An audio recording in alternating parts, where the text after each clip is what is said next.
Dans les dernières semaines ou les derniers mois, il y a eu une belle avancée, c'est la création ici à l'Assemblée nationale d'une mission d'information, c'est-à-dire c'est la Commission des affaires étrangères dont je fais partie qui a accepté la création de cette mission, donc je la co-préside avec une députée de la majorité. Et donc ça nous donne des moyens pour faire des auditions sur 6 à 8 mois.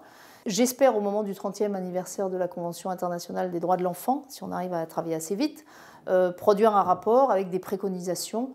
Voilà. Après, ce sera un rapport, on espère que ce ne sera pas un rapport de plus posé sur une étagère et on espère faire un petit peu bouger les choses. Donc ça, c'est au niveau de l'Assemblée nationale. Au niveau international, il y a eu une belle délégation avec des notaires du notariat francophone, avec Michel Velterlin, avec l'APF au Sénégal, où le documentaire a été projeté 6 fois en 5 jours, avec autant de débats. Voilà, donc ça c'est assez enrichissant parce que ça permet de rencontrer en direct les personnes concernées. Et moi, ça m'a donné l'occasion aussi de rencontrer un parlementaire sénégalais qui n'était pas tellement alerté, on va dire, sur cette problématique-là, mais avec lequel on va continuer à travailler. Et puis sur mon territoire normand, on continue un appel à projet, donc avec tous les établissements scolaires qui le souhaitent. Et cette année, pour la première fois, on l'a fait en collaboration avec 4 pays africains. Et les enfants normands et des pays africains ont pu échanger sur cette problématique. Et il y a même des enfants africains qui sont venus à Caen faire participer à la restitution des travaux. Les objectifs d'une telle mission d'information, c'est d'abord de poser un cadre, l'état des lieux, mais il est quand même assez bien documenté maintenant. Enfin, il est assez bien documenté sur le continent africain et sur pas mal de pays d'Afrique. Beaucoup moins sur ce qui se passe en Asie du Sud-Est, et peut-être encore moins sur des territoires qui nous sont pourtant proches et dont on devrait s'occuper prioritairement, qui sont même des territoires français.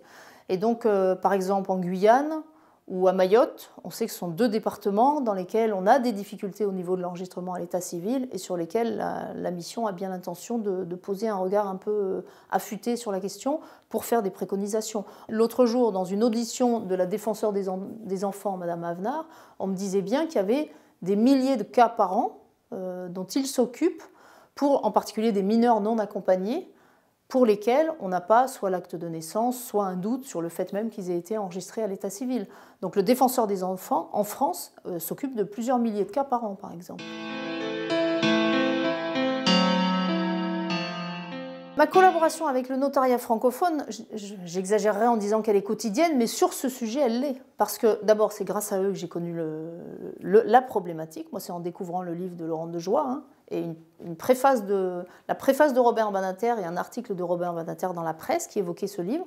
Donc c'est comme ça que j'ai découvert la problématique et que je me suis vraiment intéressée, que je me suis emparée de ce sujet en faisant un combat de mon combat politique. Donc c'est vrai que, encore dernièrement, au Sénégal, on était ensemble. Ils sont fidèles, par exemple, à la restitution que je fais en Normandie chaque année de l'appel à projet. Ils ont même aidé financièrement à la venue de la délégation africaine. Donc voilà, ce sont des partenaires absolument indispensables. Ils sont très actifs aussi au niveau de l'APF, dont je fais partie, de l'Assemblée parlementaire de la francophonie. Donc c'est vrai chacun dans son rôle, on travaille vraiment au quotidien et je pense qu'il faut évidemment la technicité, on va dire, des notaires. Il faut l'engagement politique d'un certain nombre d'élus, et on est peut-être encore trop peu nombreux à être engagés sur cette problématique. Et il faut au moins tout ça pour arriver à convaincre les États d'avancer.